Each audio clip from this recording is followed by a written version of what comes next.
Inquiétante, fascinante, l'intelligence artificielle fait débat dans la société. On en parle tout de suite avec mes invités.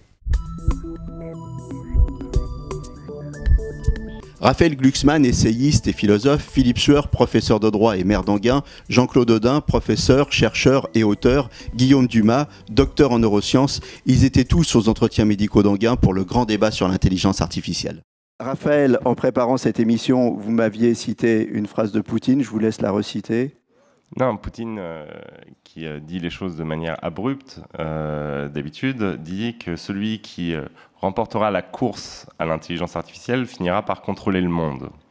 Donc ce que ça montre, c'est qu'il y a une implication politique immense à la science en général, et en particulier à cette question de l'intelligence artificielle.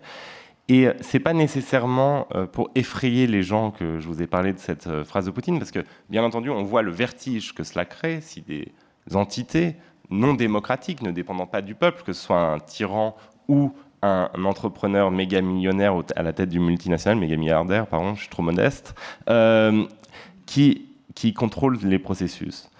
Mais on peut aussi se dire que le questionnement qu'on est en train d'avoir entre nous, eh bien, peut-être l'occasion de redéfinir un contrat social, en anticipant effectivement des progrès technologiques et en décidant de quel type de société nous voulons créer autour de ces progrès-là.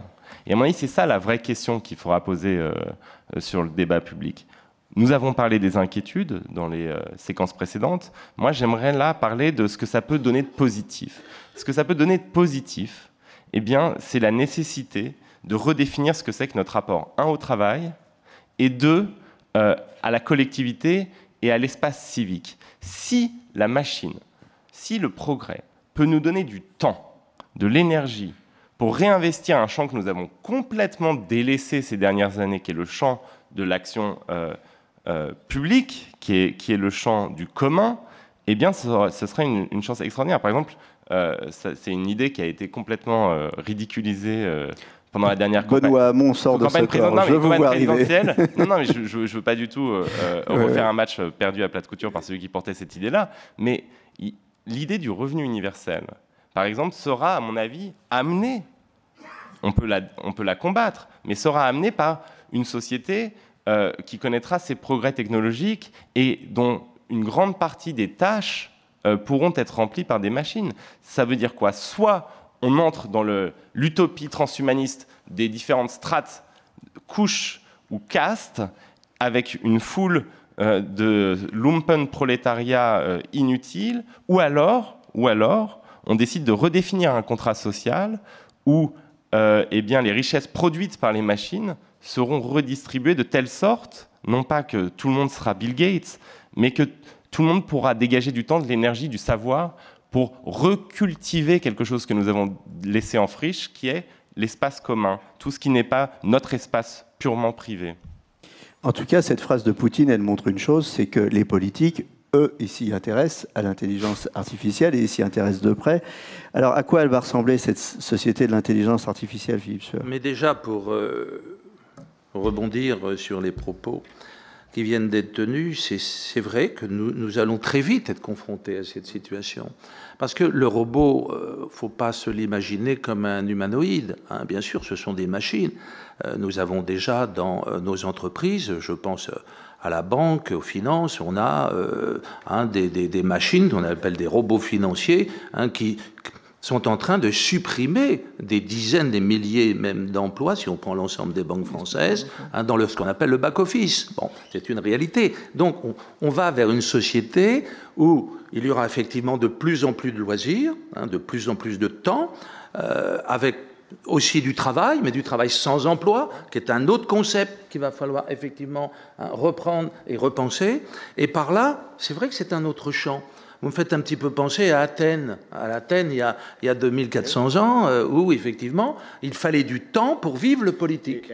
Et la grande, si on suit Michel Serres, la grande progression par rapport à Athènes, c'est que Athènes, le temps pour les citoyens était dégagé parce que c'était les esclaves qui faisaient le travail, et que là, ce seront les machines en partie. Et donc, si nous avons une perspective athénienne, sans avoir besoin d'esclaves, eh bien, on peut comprendre que la science sera une opportunité politique, mais à condition de rendre le débat politique et démocratique et de ne pas laisser cela dans les mains d'entrepreneurs qui ne sont responsables. Pour l'instant, Jean-Claude Dodin, quand on a préparé cette émission, on m'avait dit qu'il n'y a pas photo. C'est destructeur d'emplois, l'intelligence artificielle. C'est le problème qui se pose immédiatement. Non, je ne suis pas... J'ai dit attention, il y a des questions qui se posent. J'ai pas compris. Plutôt que d'imaginer une IA Terminator qui détruit l'humanité, comme c'est souvent dit, c'est pas du tout ça le problème. Aujourd'hui, c'est que ce sont effectivement des technologies qui modifient assez fondamentalement un certain nombre de compétences. On croyait autrefois qu'avec la robotisation, c'était des tâches uniquement manuelles et dégradantes qui pouvaient être changées. Aujourd'hui, c'est vrai qu'avec l'IA, avec certaines technologies, on arrive à remplacer des choses qui requièrent de l'expertise et qui sont plutôt...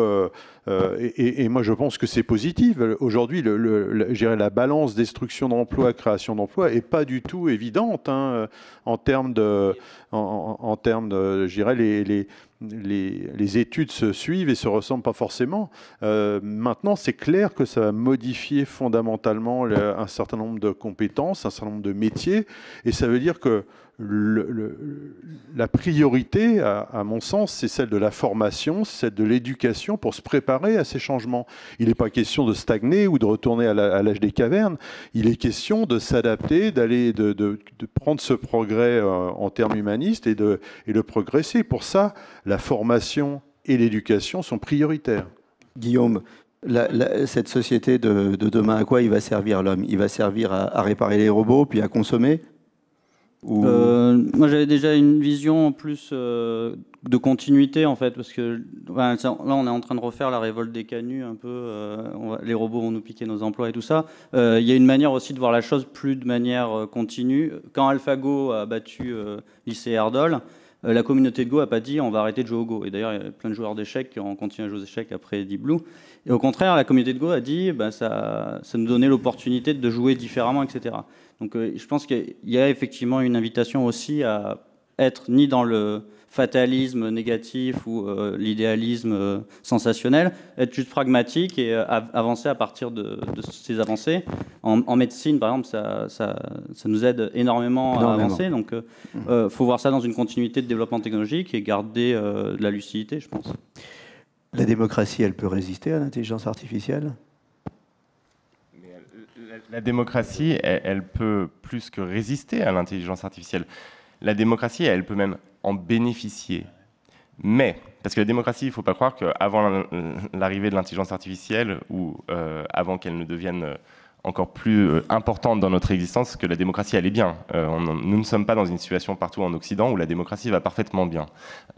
Et donc, il faut se demander comment est-ce qu'on peut prendre parti de l'intelligence artificielle pour que la démocratie puisse se régénérer, se recréer, parce qu'il y a besoin de cette recréation.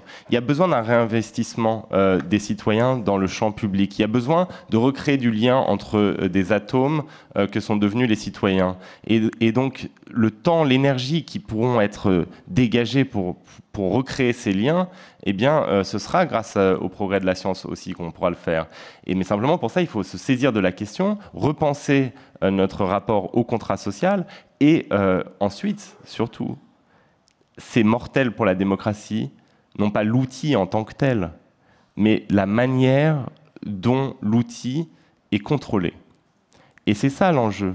C'est le problème, c'est que plus ton outil est performant, plus la main qui contrôle l'outil devient soit bénéfique, soit dangereuse. Et donc, il faut absolument que ce soit sous contrôle public, avec un débat démocratique éclairé autour de la question.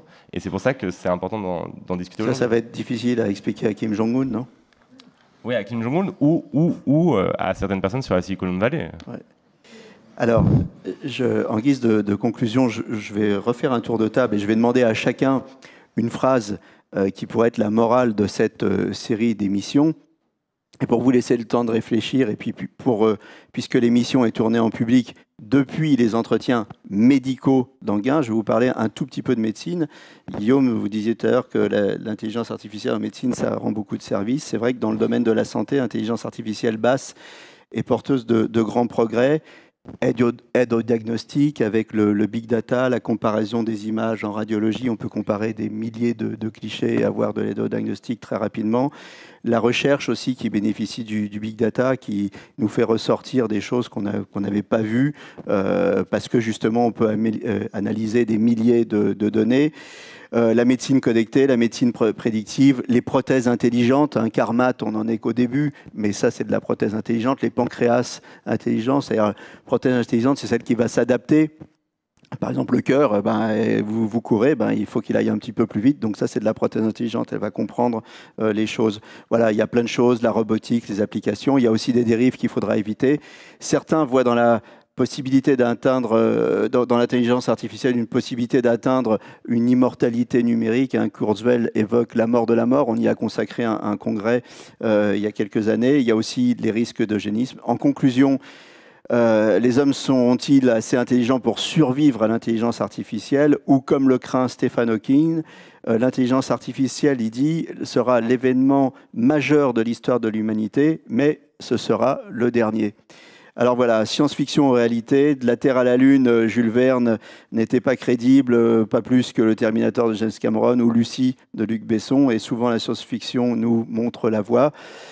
Votre phrase de conclusion aux uns et aux autres? Moi, j'en ai deux petites pour terminer sur une note un peu d'humour. C'est une de Woody Allen, déjà. L'intelligence artificielle, c'est le contraire de la bêtise naturelle. Et puis, Pierre Desproges, l'intelligence, c'est comme un parachute. Quand on n'en a pas, on s'écrase. Guillaume? Moi, je dirais que... Il y a un truc que je voulais dire, c'est qu'il n'y a pas assez de femmes sur ce plateau et il n'y a pas assez de femmes. On en avait invité. Ouais, non, mais en tout c'est un cas, faux débat. Ça, c'est un premier truc. Enfin, non, c'est pas une critique parce que j'ai organisé aussi pour Francia des conférences. Et je veux dire, c'est qu'on ne peut pas discuter de manière démocratique s'il y a 50% de la population qui n'est pas là. La deuxième chose que je voulais dire, c'est qu'un des premiers risques de l'intelligence artificielle, c'est de croire qu'on a compris ce que c'est. Et justement, il faut éduquer énormément la population parce que c'est le premier problème qu'il y a derrière ça. Raphaël? Moi, je voudrais reciter la phrase de début en la remettant à l'endroit. Là où croit le péril, croit aussi ceux qui sauvent. Moi, je pense qu'il y a la possibilité, là, de sauver quelque chose qui est notre rapport au public, parce que nous comprenons qu'il est menacé par cela aussi. Philippe Scheur? Oui. Je suis d'accord avec vous d'ailleurs. Écoutez, je pensais vous donner pour Maxime que rien ne se perd, rien ne se crée, tout se transforme. Et là, c'est de la transformation. Mais à vous écouter, au fond, il y a une très belle maxime, c'est liberté, égalité, fraternité. Merci. J'espère que ce débat a interpellé vos neurones. Si vous souhaitez continuer le débat, Grand Paris, les réseaux sociaux, à bientôt sur le plateau de Capital Santé.